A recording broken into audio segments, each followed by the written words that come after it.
Hello friends, நாம இன்னைக்கு ஒரு ஹேர் டை தான் ரெடி பண்ண போகிறோம். என்னன்னு பார்த்தீங்கன்னா, ஒரு 40 இயர்ஸ் ஆனாவே லைட்டாக எல்லாருக்கும் நரைக்க ஆரம்பிக்கும்.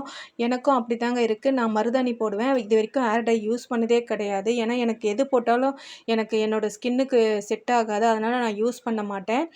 நான் வீட்டில் எப்போவுமே தேங்காய் யூஸ் பண்ணிவிட்டு அந்த கொட்டாங்குச்சி பாருங்கள், எப்படியும் ஒரு 20 30 இப்போ இந்த பவுடர் பார்த்தீங்கன்னா ஒரு 20 கொட்டாங்குச்சி அளவுக்கு இருக்கும். அது பார்க்குறதுக்கு கொஞ்சமாக இருக்குது. நல்லா எரித்து அதை நல்லா ஆற வச்சுட்டு நம்ம மிக்சியில் பொடி பண்ணி நல்லா ஜலிச்சு எடுத்துக்கிட்டோம்னா அதில் தேங்காய் எண்ணெய் மிக்ஸ் பண்ணி, இப்போ நீங்கள் ரெகுலராக ஹேர் டை யூஸ் பண்ணுறவங்க கூட இப்போ ரொம்ப அவசரமாக போகிறோன்னா நம்ம மேலே அப்படியே தேங்காய் எண்ணெயெல்லாம் குழச்சி வச்சுருக்கறதுனால அப்படியே அப்ளை பண்ணிக்கலாம்.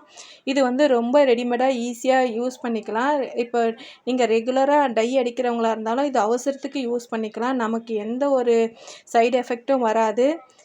இது நான் ரெகுலராக யூஸ் பண்ணுறேன். என்ன ஒன்று நம்ம சீப்பு எடுத்து சீவுறப்போ கொஞ்சம் கருப்பாயிடும், அவ்வளோதான்.